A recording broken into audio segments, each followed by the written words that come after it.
नमस्कार। Daily current affairs में आपका स्वागत है। आज प्रस्तुत है 4 नवंबर 2020 तक का करंट अफेयर। प्रश्न 1। सार्वजनिक क्षेत्र की power grid corporation of India (PGCIL) ने किसे अपना निदेशक परियोजना नियुक्त किया है? तो इसका राइट आंसर है ऑप्शन ए, अभय चौधरी। आइए देखते हैं इसके बारे में कुछ महत्वपूर्ण तथ्य। अभय चौधरी ने power grid corporation of India limited power grid के निदेशक परियोजना का कार्यभार संभाल लिया। वे इससे पहले कार्यपालिका निदेशक, वाणिज्यिक और नियामक प्रकोष्ठ और CMD समन्वय प्रकोष्ठ के प्रभारी के रूप में कार्य कर रहे थे। वे NIT दुर्गापुर से इलेक्ट्रिकल इंजीनियरिंग में ग्रेजुएट हैं। उन्होंने IMT गाज़ियाबाद से मैनेजमेंट में पोस्ट ग्रेजुएशन डिप्लोमा भी किया है। विद्युत क्षेत्र में अपने 35 वर्षों से अधिक कार्यकाल के दौरान उन्होंने EHV सब स्टेशनों और ट्रांसमिशन लाइनों में विभिन्न क्षमताओं में ऑपरेशन व मेंटेनेंस कार्यपालक के साथ ही कंस्ट्रक्शन इंजीनियर के रूप में भी काम किया। प्रश्न 2। राष्ट्रीय एकता दिवस नेशनल यूनिटी डे निम्न में से किस दिन मनाया जाता है? तो इसका राइट आंसर है ऑप्शन डी, 31 अक्टूबर। आइए इसके बारे में कुछ महत्वपूर्ण तथ्य देखते हैं। राष्ट्रीय एकता दिवस नेशनल यूनिटी डे प्रत्येक साल 31 अक्टूबर को मनाया जाता है। साल 2014 से हर साल 31 अक्टूबर को राष्ट्रीय एकता दिवस के रूप में मनाया जाता है। सरदार पटेल के राष्ट्र को एकजुट करने के प्रयासों को स्वीकार करने के लिए राष्ट्रीय एकता दिवस मनाया जाता है। यह दिन भारतीय इतिहास में पटेल के योगदान के बारे में जागरूकता फैलाने का उद्देश्य रखता है। सरदार पटेल भारत के एकीकरण के लिए जाने जाते हैं, इसलिए राष्ट्रीय एकता दिवस उनकी जयंती 31 अक्टूबर को हर साल मनाया जाता है। प्रश्न 3।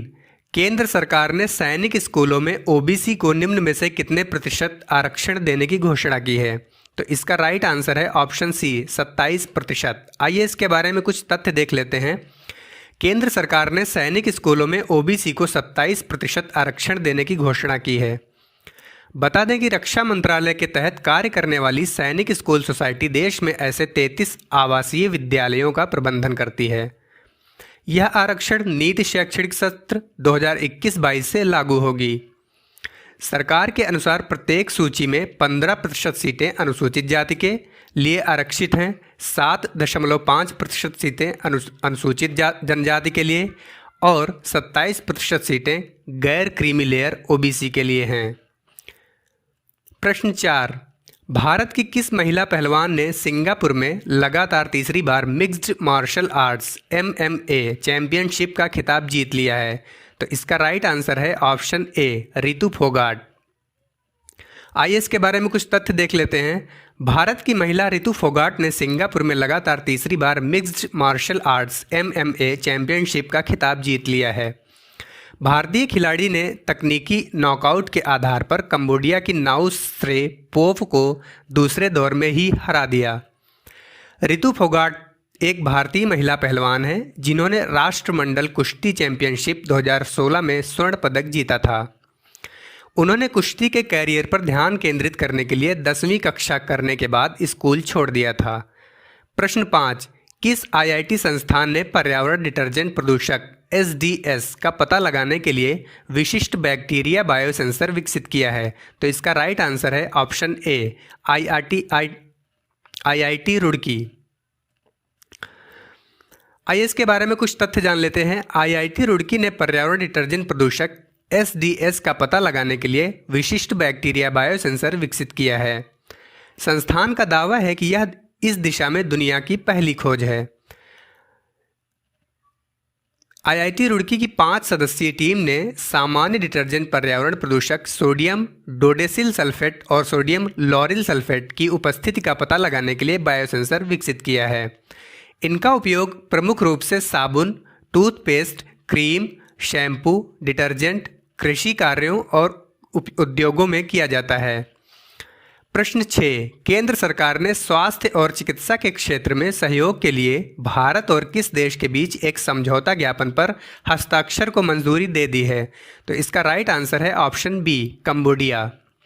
आइए इसके बारे में कुछ तथ्य जान लेते हैं। केंद्रीय मंत्रिमंडल ने स्वास्थ्य और चिकित्सा के क्षेत्र में सहयोग के लिए भारत और कंबोडिया के बीच एक समझौता ज्ञापन पर हस्ताक्षर को मंजूरी दे दी है। इस संबंध में स्वास्थ्य मंत्रालय द्वारा जारी बयान के अनुसार यह समझौता ज्ञापन स्वास्थ्य क्षेत्र में संयुक्त पहल और प्रौद्योगिकी विकास के माध्यम से दोनों देशों के बीच सहयोग को प्रोत्साहित करेगा।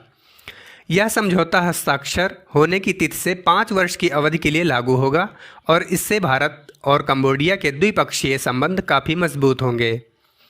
प्रश्न 7, विश्व नगर दिवस निम्न में से किस दिन मनाया जाता है? तो इसका राइट आंसर है ऑप्शन ए 31 अक्टूबर। आइए इसके बारे में कुछ तथ्य जान लेते हैं। 31 अक्टूबर को विश्व नगर दिवस मनाया जाता है। इस दिन का उद्देश्य वैश्विक रूप से न्यू अर्बन एजेंडा को लागू करने के लिए अंतर्राष्ट्रीय समुदाय के हित को बढ़ावा देना है। यह अवसरों को पूरा करने और शहरों में शहरीकरण की चुनौतियों का सामना करने में देशों के बीच सहयोग बढ़ाने को भी सुनिश्चित करता है। दुनिया की लगभग आधी आबादी अब शहरों में रहती है। प्रश्न 8, भारत के बॉक्सर अमित पंघाल और संजीत ने हाल ही में फ्रांस में खेली गई अलेक्सिस वेस्टाइन इंटरनेशनल मुक्केबाजी टूर्नामेंट के अंदर निम्न में से कौन सा पदक अपने नाम किया? इसका राइट आंसर है ऑप्शन सी स्वर्ण पदक। आइए इसके बारे में कुछ तथ्य जान लेते हैं। विश्व चैंपियनशिप के रजत पदक विजेता अमित पंघाल 52 किलो और संजीत 91 किलो ने कोरोना वायरस महामारी के बाद पहली प्रतियोगिता में स्वर्ण पदक हासिल किया। एशियाई खेल चैंपियनशिप और राष्ट्रमंडल खेल रजत पदक विजेता अमित ने अमेरिका के रेने अब्राहम को मुकाबले में 3-0 से हराया। इंडिया ओपन स्वर्ण पदक विजेता संजीत ने फ्रांस के सोहेब बूफिया को मात दी। प्रश्न 9, भारतीय क्रिकेट कंट्रोल बोर्ड बीसीसीआई ने किसको महिला T20 चैलेंज का टाइटल प्रायोजक घोषित किया है? तो इसका राइट आंसर है ऑप्शन बी जियो। आइए इसके बारे में कुछ तथ्य जान लेते हैं। भारतीय क्रिकेट बोर्ड बीसीसीआई ने हाल ही में जियो की महिला T20 चैलेंज का टाइटल प्रायोजक घोषित किया है। बता दें कि महिला T20 चैलेंज का आयोजन 4 से 9 नवंबर के बीच शारजाह में किया जाएगा। इस टूर्नामेंट में 3 टीमें वेलोसिटी, सुपरनोवाज और ट्रेलब्लेजर्स भाग लेंगी। ये टीमें एक बार आपस में एक दूसरे से भिड़ेंगी और फाइनल 9 नवंबर को खेला जाएगा। इसके एक दिन बाद आईपीएल फाइनल होगा। प्रश्न 10, विश्व शाकाहारी दिवस निम्न में से किस दिन मनाया जाता है? तो इसका राइट आंसर है ऑप्शन ए 1 नवंबर। आइए इसके बारे में कुछ तथ्य जान लेते हैं। प्रत्येक साल 1 नवंबर को विश्व स्तर पर विश्व शाकाहारी दिवस मनाया जाता है। यह दिन मनुष्यों, जानवरों और प्राकृतिक पर्यावरण के लिए शाकाहारी होने के लाभ के बारे में प्रचार प्रसार करने के लिए मनाया जाता है। विश्व शाकाहारी दिवस आमतौर पर शाकाहारी भोजन और शाकाहारी होने के लाभों को बढ़ावा देने का एक अवसर है। प्रश्न 11, चेन्नई सुपर किंग्स के किस क्रिकेटर ने क्रिकेट के सभी प्रारूपों से संन्यास की घोषणा की? तो इसका राइट आंसर है ऑप्शन बी शेन वॉटसन। आइए इसके बारे में कुछ तथ्य जान लेते हैं। चेन्नई सुपर किंग्स के ऑस्ट्रेलियाई ओपनर शेन वॉटसन ने क्रिकेट के सभी प्रारूपों से संन्यास लेने का फैसला किया है। शेन वॉटसन आईपीएल में कई बार धुआंधार परफॉर्मेंस दी है। उन्होंने 145 मैचों में 3,874 रन बनाए और 92 विकेट भी अपने नाम किए। उन्होंने आईपीएल में 4 शतक लगाए और बेहतरीन फील्डिंग कर 40 कैच अपने नाम किए। चेन्नई ने उन्हें 2018 में बोली लगाकर अपनी टीम में किया था।